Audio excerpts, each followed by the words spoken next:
For hundreds of years, war has raged across the realm of guardian angels, White Wing against Black Wing. Grace is the saboteur, daughter of the White Wing spy master, destined to end the war once and for all. But all of that is snatched away when she is captured by the Black Wings. Trapped in their secret city, Grace finds herself questioning everything she's ever been told about her enemies and about herself. Ascendant by Kimberly Gray was a thoroughly enjoyable debut YA fantasy. It is the first part of a series originally published May 10, 2019. You can find her author page linked below. Overall rating? 4 stars. Style. Ascendant is written in present tense, with a closed third-person perspective and an unreliable narrator. It strictly follows the law of Chekhov's gun. Nothing mentioned will not become relevant, and if it doesn't, then how it is mentioned will. Sentences are efficiently structured, clear, concise, and to the point, focused on action over description with few to no purposeless repetitions. Metaphorical language is used sparingly with similar efficiency. While this makes the writing very easy to digest, it makes precise imagery vague and causes some pacing issues, especially in later chapters where the story would benefit from a slower reading speed. Prime examples include areas of the story where a greater amount of time is passing in a smaller space. Here, the reader is encouraged to read faster, but because of how briefly the days, weeks, or months are mentioned, the reader may skim or skip over them entirely, causing some timeline confusion. Ascendant includes a number of in-story books. To make them distinct from the rest of the text, passages read from these books are written in a different font and, where relevant, multiple. While this does serve its intended purpose well, some of the font choices are difficult to read. Despite having an unreliable narrator, Ascendant regularly includes hints for plot elements the protagonist realizes later on or doesn't realize at all, so the reader is not limited by her perspective. These hints are evenly spaced throughout the book, typically starting chapters before they become relevant, blending them naturally with the surrounding text. Similarly, Ascendant consistently reminds the reader of critical plot, character, and world-building features, clarifying scenes and refreshing the reader's memory without being heavy-handed. Names, titles, and terms are straightforward, based on real English words rather than on a language constructed for the story. Character names are thematically consistent, fantastic, but easily read and pronounced. Place names are simple, job titles are relevant, and animal names and terms are descriptive. Underlying religious, especially Christian, themes, imagery, and values are present throughout. However, while some in-world books are, Ascendant itself is not a Christian story. Story. Ascendant is very aware of its genre. It's a young adult, high fantasy novel with the large-scale issues, large-scale stakes, and large-scale solutions of high fantasy, heavily enmeshed with young adult themes of identity, belonging, and purpose.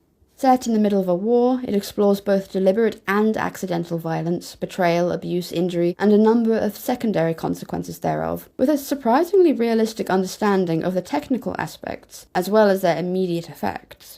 While magic is present and faintly underlies much of the plot, with at least 3 kinds available to the Guardians, one crafting-based, one mind-based, and one more selective wing and wind-based, it is not a major or particularly flashy element. Magic is presented as an overall limited resource with very specific applications.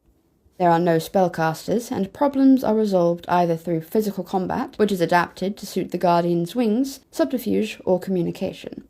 That said, the crafting-based magic was used more like the solution to a plot hole than a force in and of itself, and was only mentioned or relevant once. The plot is relatively straightforward, chosen one with a twist. There are some minor subplots and threads, but overall, Ascendant is a very focused story without many distractions and no detours. Once again, while this makes Ascendant an easy read, some small departures from the main plot might have helped pacing towards the end, and provided more depth for some of the named characters. Typical of YA, the chosen one protagonist is a teenager, or a fledgling, as she is called in the book. However, unusually, the adults around her aren't entirely absent. Outside of the few deliberately neglectful characters amongst them, the protagonist's age is frequently a source of contention between herself and both her allies and adversaries. Her independence and her involvement with the plot is more often a consequence of external factors outside of their control than not. World building is evenly distributed throughout the text, The protagonist's ignorance of the wider world allows the reader to learn alongside her, limiting information dumps to infrequent, brief, and contextualized outliers. There are no flashbacks or convenient world histories, and though there are a number of dream sequences, they are few, and they are not rendered in full until fully incorporated with other key world-building elements. Though they were not given a clear cause, it is something that would likely be further explained in the series' later installments. The largest plot hole I found was likely a leftover from editing rounds, where the protagonist jumps to a solution without a clear pattern of thought beforehand, and then in the following chapter proceeds to make the same conclusion, this time with the preceding thought. Characters. Ascendant places repeated emphasis on platonic relationships of friendship and family over romance. Character interactions are rich and varied, and the Guardian's culture lends itself well to found family and unconventional relationships in general, but romance is strictly limited to background characters. In particular, the shifting dynamic between the protagonist and the deuteragonist was written very well.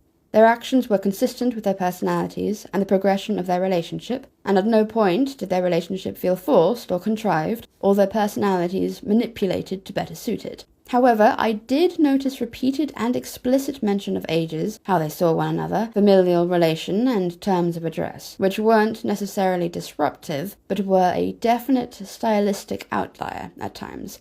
As the deuteragonist is an established adult and the protagonist is a child, collectively I can only assume the repetition was a choice made out of an overabundance of caution rather than an artifact of a previous edit.